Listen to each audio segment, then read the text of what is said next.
Okay, so we're here with Fauna Hodel, for the editor of Celebrity Society magazine.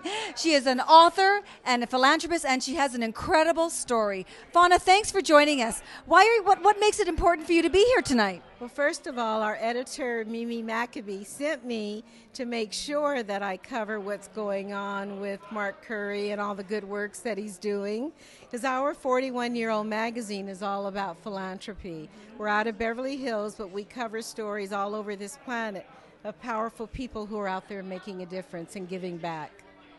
And have you done anything with Club Curry before, or is this your first venture? This is my first venture. Lisa Meller introduced me to Club Curry, and I just said, count me in, whatever I can do. Absolutely. I also have a show, Fauna's Charity Sizzle Report, on the amazing women of power online. And I share what's going on with celebrities and charity and what they're doing as well. Now, I want to ask you a little bit, Fauna, if you could tell us a little bit about your story. I know, my story. The reason why I love being involved with philanthropy and making a difference, I was given away at birth 60 years ago under the premise that I was part white and part black. I was given to a black family in Reno, Nevada, a black maid and a black shoeshine man.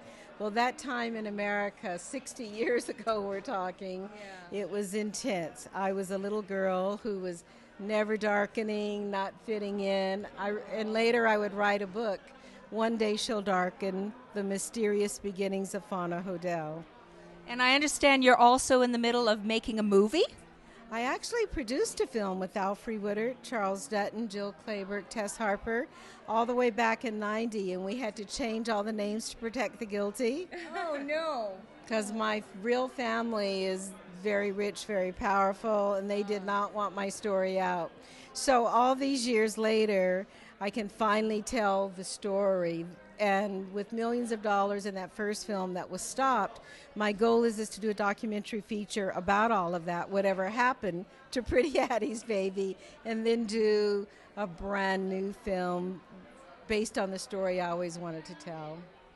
What do you think, if you had to pick something, Fauna, that gave you the fortitude to get through what you've gotten through? Where did that strength come from? A little girl sitting at my grandmother's funeral, my black grandmother. And I say black and white just so you get a sense of that time in America. But sitting there at her funeral, she started talking to me. And she told me she wasn't away and that she would always protect me and that God had a mission for me. And when I was only 4, an incident happened where one of my cousins, my black cousin, was going to cut my throat because I was white. And she ran out and, she shooed him away. And she picked me up in her arms and she goes, "Baby, don't you ever forget that God and God's angels will always be with you." Well, I want to tell you, you beautiful two ladies, that I have never forgotten that. And angels watch and protect me, and when I'm scared, I go within and call on angels, because Big Mama taught me that when I was a little girl, and that's what keeps me keeping on.